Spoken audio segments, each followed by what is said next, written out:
오늘은 누가복음 19장 18장 35절에서 43절 제목은 예수를 따르니라. 예수를 따르니라.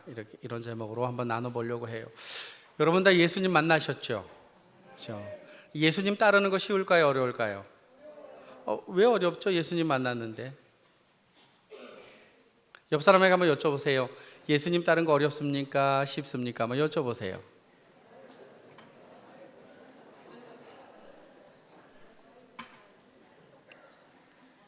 참 희한하죠.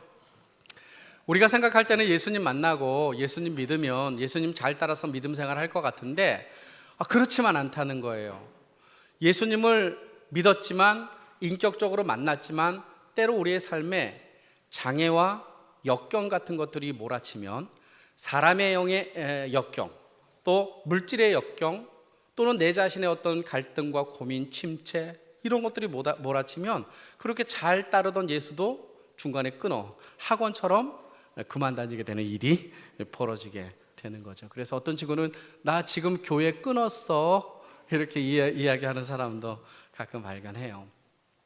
근데 오늘 본문에 등장하는 이 맹인이었던 이 사람은 인생의 역경이 그가 보지 못하는 거였지만, 그러나 그가 예수를 만남으로 보게 되었고, 그리고 그의 평생 주님을 따르는 삶을 살게 되었다는 거예요. 우리가 이 맹인의 사건을 통해서 제가 여러분에게 바라고 원하는 것이 있다면 그것은 우리의 삶에 어떠한 역경이 오더라도 주님을 따르는 일을 놓지 않기를 간절히 부탁드립니다. 미국에서 가장 못난 대통령 5명 뽑으라면 항상 뽑히는 대통령이 하나 있는데 미국 14대 대통령 프랭클린 피어스입니다. 프랭클린 피어스는 14대 미국 대통령인데 이분이 취임사하는 그날 그의 아들이 열차 사고로 죽어요. 그리고 그 열차 사고가 죽고 난 다음부터 아내는 2년 동안 방에서 나오지 않고 죽은 아들에게 계속 편지를 보냈어요. 영부인. 그래서 우울한 백악관 대통령, 이런 영부인, 이런 그 별명을 가질 정도로 나중에 이 프랭클린 피어스가 임기를 다 마치고 얼마 안 있다가 그도 그 역경을 뛰어넘지 못했어요. 그 아픔의 쓴뿌리를 뛰어넘지 못해서 결국 우울증과 알코올 중독으로 세상을 떠나고 말았지요. 역경이란 사람을 죽일 수 있습니다. 만만하지가 않죠. 그런데 그 당시에 같은 시대에 페니 크로스비라고 하는 사람이 한 분 계셨었는데, 이분은 태어나서 감기, 열이 이렇게 많이 올랐던 것 같아요. 돌팔이 의사가 와가지고 검진을 하고 처방을 했는데 눈에다가 겨자즙을 집어넣어 버렸어요. 이럴 수가 있나요? 그 겨자즙 때문에 페니 크로스비는 장님이 돼요. 그는 정말 역경을 당했고 불행을 당했고 좌절과 원망할 만한 상황에 있었지만 이분이 말이죠, 찬송가 9,000개의 찬송시를 썼어요. 우리가 잘 알고 있는 찬송 중에 예수 나를 위하여, 예수로 나의 구주 삼고, 주의 음성을 내가 들으니 나의 영원하신 기억, 나의 갈 길 다가도록, 이 찬양시를 썼어요. 피어스나 크로스비는 비슷한 역경을 맞았지만 어떤 사람은 인생에 무너진 그 결과를 가져왔고, 한 사람은 오히려 그것으로 인생의 새로운 삶을 살게 되었던 것이죠. 여러분, 삶의 역경은 새로운 길을 낸다는 거 혹시 아세요? 내 인생의 역경과 장애는 나를 죽일 수도 있지만 그것이 내 인생의 새로운 길을 낼 수도 있다는 거예요. 오늘 등장하는 이 여리고에 살고 있었던 바디메오라고 하는 이름의 장님이, 맹인이 그런 경험을 하게 되죠. 장님이었지만 그는 눈을 뜨고 주님을 만나 주님을 따르는 귀한 삶을 살았죠. 여러분, 주님 만나기를 간곡히 부탁드립니다. 이곳에 만나신 분도 다시 영적인 눈을 떠서 일어서기를 간절히 부탁합니다. 혹시 이 중에 예수를 아직 잘 모르시는 분 같으면 주님, 내가 주님을 만나기를 원합니다. 나의 눈을 떼어 주를 따르게 해주시옵소서라고 고백하는 귀한 성도 되기를 축원합니다. 자, 그러면 주님을 따르려면 우리의 인생 속에 어떤 것들이 좀 갖추어져야 될까? 우리는 어떻게 주님을 따라갈 수 있을까에 대해서 한번 생각해 보려고 해요. 오늘 본문에 등장하는 이 맹인은 마태복음, 마가복음 어디 갔노? 네, 마가복음 10장 46절에 보면 디메오의 아들 바디메오 이름이 없어요. 디메오의 아들 바디메오는 바라고 하는 단어가 아들이라는 뜻이에요. 디메오는 아버지. 풀어서 쓰면 디메오의 아들이라는 뜻이에요. 이름이 없는 거예요. 왜요? 사람들이 야 저기 소경인데 디메오의 아들이야 라고 말하는 것이 바디메오 이렇게 얘기하는 거예요. 이해하시겠죠? 그러니까 이름도 없는 그런 인생을 살아가는 그였어요. 그런데 어느 날 자기가 살고 있는 그 여리고라는 곳에 사람들이 웅성거리기 시작했지요. 이 친구가 물어봤어요. 도대체 무슨 일이길래 이렇게 웅성대느냐라고 했더니 나사렛 예수라는 분이 이곳으로 지나간다라는 이야기를 해준 거예요. 오늘 본문 36절 무리가 지나감을 듣고 이 무슨 일이냐 물은데 그는 장님이었지만 그럼에도 불구하고 자기가 할 수 있는 것 두 가지가 있었는데 하나는 듣는 거였고 하나는 묻는 거였습니다.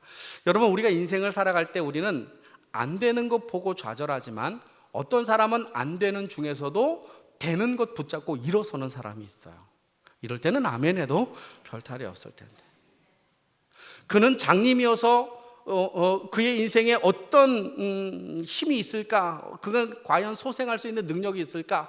많은 사람들은 그렇게 보았지만 그는 소생할 수 있는 것을 가지고 있었어요. 그게 보지는 못하지만 듣고 외치는 거였죠. 그래서 나사렛 예수다라고 하는 이야기를 듣고 이렇게 외쳤어요. 나사렛 예수요! 라고. 근데 성경은 그렇게 안 기록하고 있다는 거예요. 분명히 여리고 사람들은 예수를 뭐라고 그랬느냐? 에이 천한 나사렛 예수가 왔어 라고 말한 거예요. 성경에서 나사렛 예수라는 관용구는 나사렛에서 선한 것이 날 수 있느냐, 예수가 무슨 능력이 있느냐, 이런 표현인 거예요. 여러분 요한복음에 보면 성전 미문에 앉아 있었던 안진뱅이에게 베드로와 요한이 뭐라고 그래요? 내게 은과 금은 없거니와 나사렛 예수 그리스도, 너희들이 인정하지 않은 나사렛에서 선한 것이 나지 않는 그 나사렛 예수 그리스도의 이름이 너희를 일으킨다 라고 했단 말이죠. 근데 이 친구는 나사렛 예수라는 이야기를 듣고 예수님을 믿었던 사람도 아니고 쫓아다녔던 사람도 아니었음에도 불구하고 이렇게 바꿨어요. 뭐라고 바꿨느냐? 다윗의 자손 예수여라고 바꿨어요. 제자들도 쉽게 표현하지 못했던 이야기죠. 다윗의 자손과 예수를 매치시키는 건 구약과 신약을 이렇게 다 알고 있는 거예요. 다윗의 자손으로 오신 메시아 인자, 그가 예수라는 거예요. 그러므로 예수가 그 이야기, 그가 부르짖는 소리를 듣고 그를 불쌍히 여겨 그의 눈을 떼어주는 거예요. 여러분, 이 맹인이었던 바디메오가 예수를 만나 그의 인생의 기적과 주님을 따를 수 있었던 첫 번째 중요한 포인트가 있다면 그는 신앙 고백이 분명했다라고 하는 겁니다. 여러분, 우리가 신앙 고백이 분명하면 눈이 띄어, 영안이 띄어요. 근데 신앙 고백이, 내가 누구를 믿는지, 내가 누구를 의지하는지, 내가 믿고 있는 분이 누구인지 정확하게 자신의 신앙 고백을 할 수 없다면 우리는 예수를 믿지만 눈 감겨진 소경과 같은 삶을 살 수밖에 없는 거지요. 34절, 18장 34절, 예수님이 제자들에게 죽음과 부활에 대해서 예언하니까 34절, 제자들이 이것을 하나도 깨닫지 못하더라. 하나도 깨닫지 못하. 예수 믿었는데, 예수 만났는데, 신앙생활 하는데, 교회를 다니는데 희한한 건 뭐냐면 예수를 온전하게 믿지 못하는 일이 우리의 삶 가운데 일어난단 말이죠. 그럼 어떤 일이 벌어지느냐? 보이지 않게 되는 거예요. 믿음의 삶이 보이지 않고 신앙의 삶이 보이지 않는 거예요. 여러분, 요셉이 어려움 속에서도 그가 주를 따를 수 있었던 것은 신앙 고백이 분명했기 때문에, 하나님 앞에서. 다니엘이 그 포로로 끌려가서 그 어려움 중에서도 그 믿음을 지킬 수 있었던 것은 신앙 고백이 분명했기 때문에 그렇다는 거예요. 여러분에게 한번 질문해 볼게요. 여러분은 누구를 믿고 이 자리에 앉아 계신가요?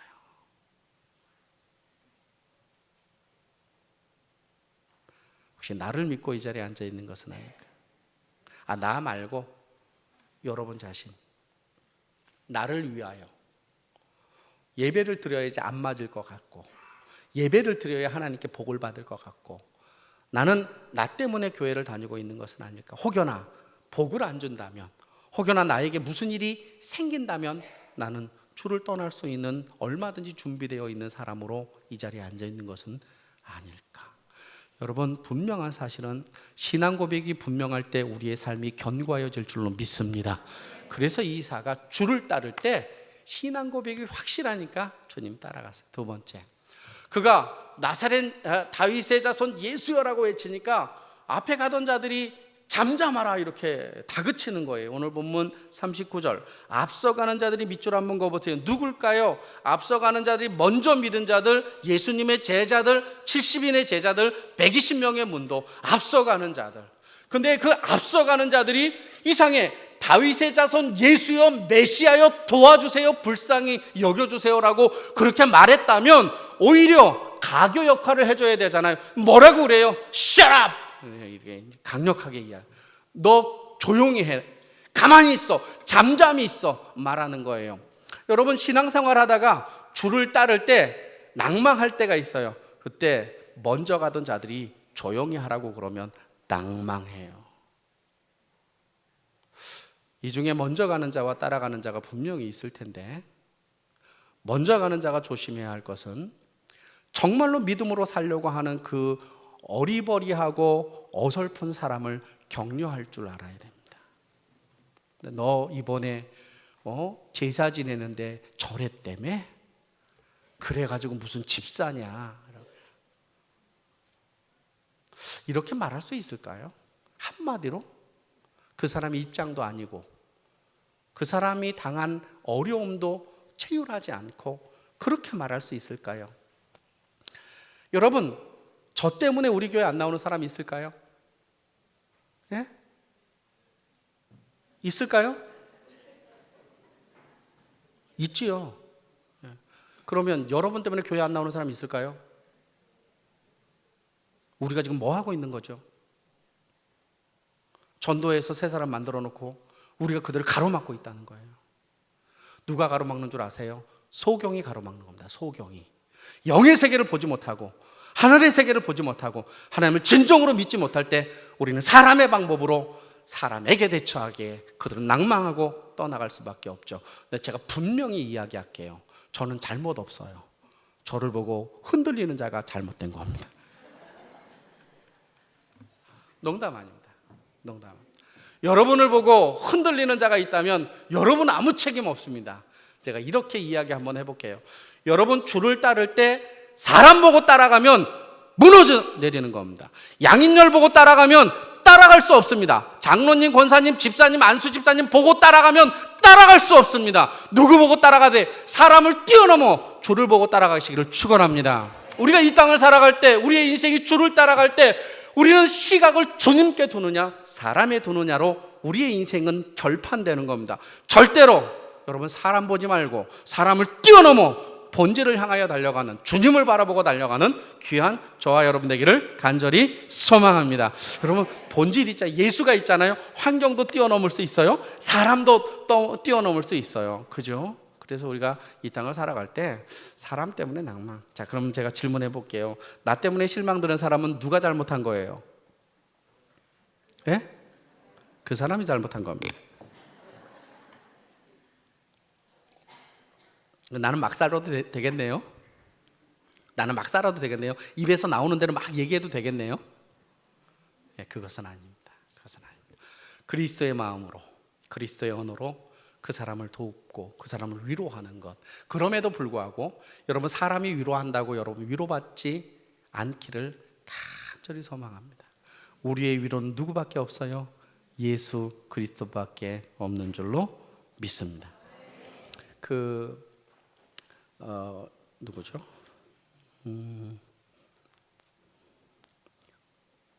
언더우드 선교사님이 들어와서 한국에 들어와가지고 목회를 하시면서 할머니에게 세례를 주려고 그래요. 할머니를 불렀어요. 할머니에게 예수님이 어디 계십니까? 이 질문이 있었어요. 세례 문답을 하는데 예수님이 어디 계십니까? 이렇게 질문해요. 예수님 어디 계시죠? 예? 예수님은 하나님이시고 편만하여 이렇게 나와 있어. 세례 문답서에 보면 예수님 어디 계신 거예요? 모든 것에 무소부재하시고 편만하게 계시는 거예요. 근데 이 할머니가 언더우드 목사님에게 얘기하는 거예요. 하나님은 우리 집에서 나하고 있어요. 이게 세례를 줘야 되는데 이게 답이 틀린 거예요. 아니, 예수님이 어디에 있어요? 라고 언더우드 선교사님이 계속 얘기를 해도 강력하게 이 할머니는 이렇게 외쳤어요. 그 예수님은 우리 집에서 나하고 산다고요 라고 외쳤지요. 언더우드 선교사님이 이분에게 세례 줬을까요? 안 줬을까요? 줬어요. 여러분, 제가 이런 질문 한번 해볼게요. 그 할머니는 왜 예수님이 자기 집에서 자기하고 산다라고 집을 강조했을까요? 그는 그 집에서 그 예수를 경험했던 것입니다.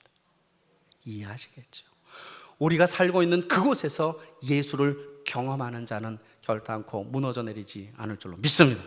마지막 세 번째, 우리가 주님을 끝까지 소경으로 따르지 않고 살 수 있는 것이 있다면 그것은 오늘 본문 가운데 이렇게 접근해 갈 수 있습니다. 예수님이 40절에 보니까 예수께서 머물러 섰다 그랬어요. 예수님의 가는 길을 멈추게 만들었어요. 그런 믿음의 삶을 참 중요한 것 같아요. 그죠? 하나님의 시선을 내게, 물론 하나님은 내게 시선을 두고 계시지만 하나님이 나를 기억하고 내 구제를 기억하고 내 삶을 알고 이런 거를 우리가 좀 받으면 어떨까, 이런 거예요. 예수님이 나에게 시선을 멈추게 하도록 나는 그렇게 살아가고 있는가? 근데 이 친구는 예수님의 시선을 멈추게 한 거예요. 예수님의 발걸음을 멈추게 했어요. 다른 사람들은 잠잠하라고 그랬지만 예수님은 그를 데려오라 그랬어요. 그리고 물어보는 거예요. 예수님이 이렇게 물어. 너 맹인이구나. 내가 눈 떠줄까? 이렇게 질문하지 않았어요. 만약에 내가 눈 떠줄까? 그러면 yes or no. 너무나 단순해. 믿음의 고백이 필요 없어요. 내가 돈 줄까? 주지 말까? 그러면 주세요. 그럼 끝나는 질문이에요. 근데 이렇게 질문했어요. 내가 내게 무엇하여 주기를 원하는가? 이렇게 했어요.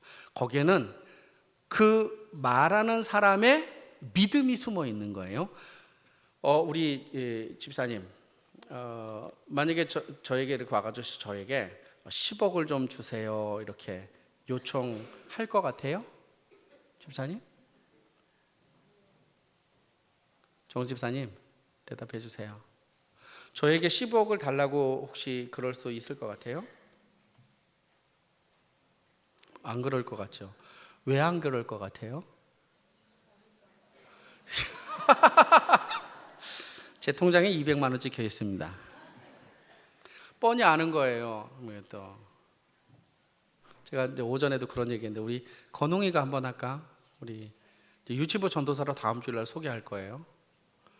우리 건웅 우리 전도사 저에게 와가지고 이렇게 했어요. 목사님의 외모를 저에게 주세요. 딱 이렇게 말할 수 있을까요? 없을까요? 말할 수 없죠. 왜 말할 수 없어요? 제게 그런 능력이 없기 때문에 그래요. 맹인이 예수님이 질문한 거예요. 내가 내게 무엇하여 주기를 원할까?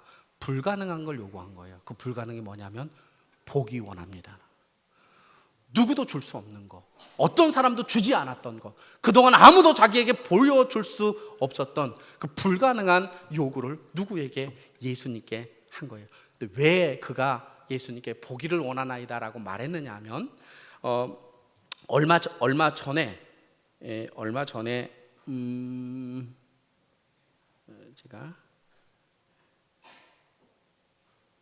벳세다에서 시각장애인을 고치셨단 말이에요. 얼마 전에.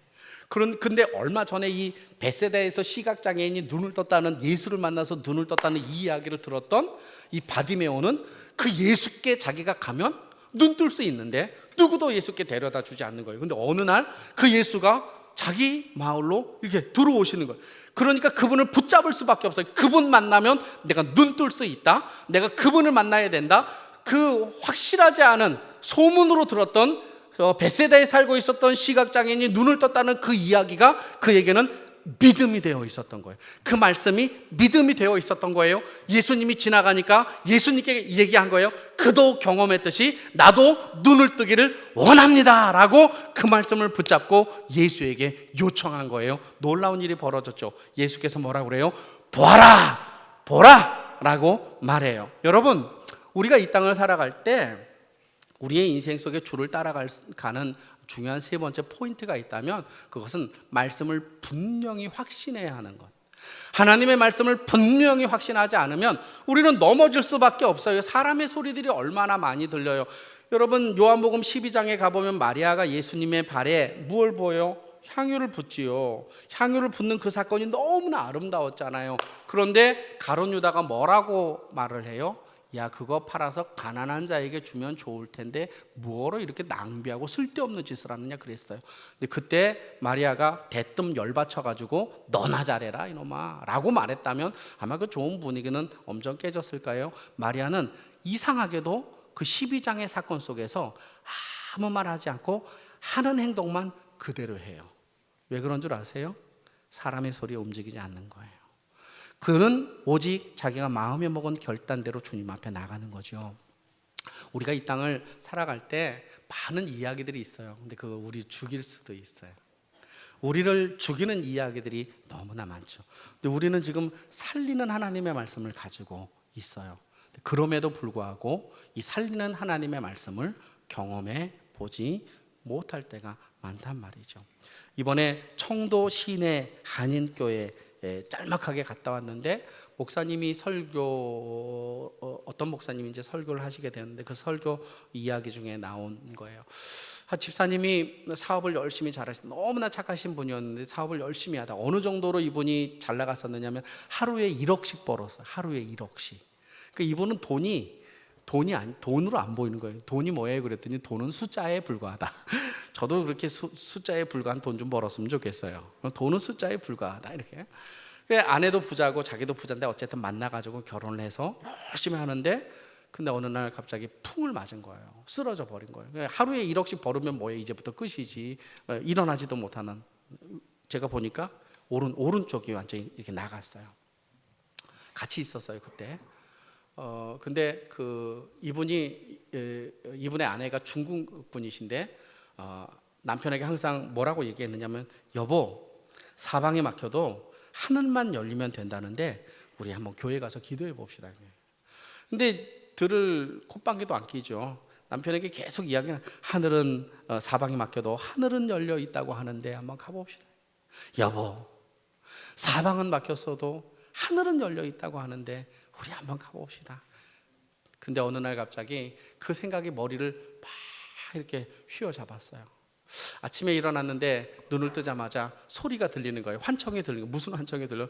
여보 사방은 막혔어도 하늘은 열려 있다고 하는데 우리 기도 한번 해봅시다. 그래서 이분이 자기 방에서 거의 움직이지를 못하는 거예요. 일어나서 앉아가지고 하나님께 기도하는 거예요. 하나님 나는 하나님도 모르고 예수님도 모르고 기도할 줄도 몰라요. 근데 우리 마누라가 그럽디다.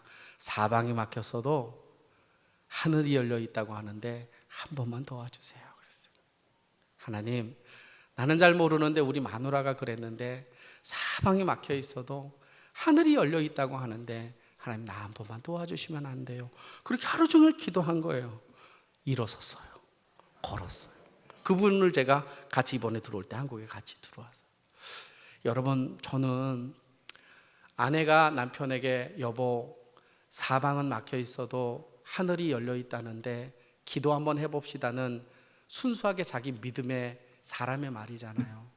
근데 그 사람의 말을 듣고도 따라했을 때 역사가 일어났는데 살아계신 하나님의 말씀을 붙잡고 산다면 우리 안에 왜 역사가 일어나지 않겠습니까?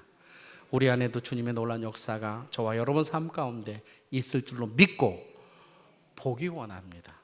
소경으로 살아가는 것이 아니라 영적으로 영원히 뛰어서 주님을 의지하고 믿음으로 승리하는 저와 여러분 되기를 소망합니다.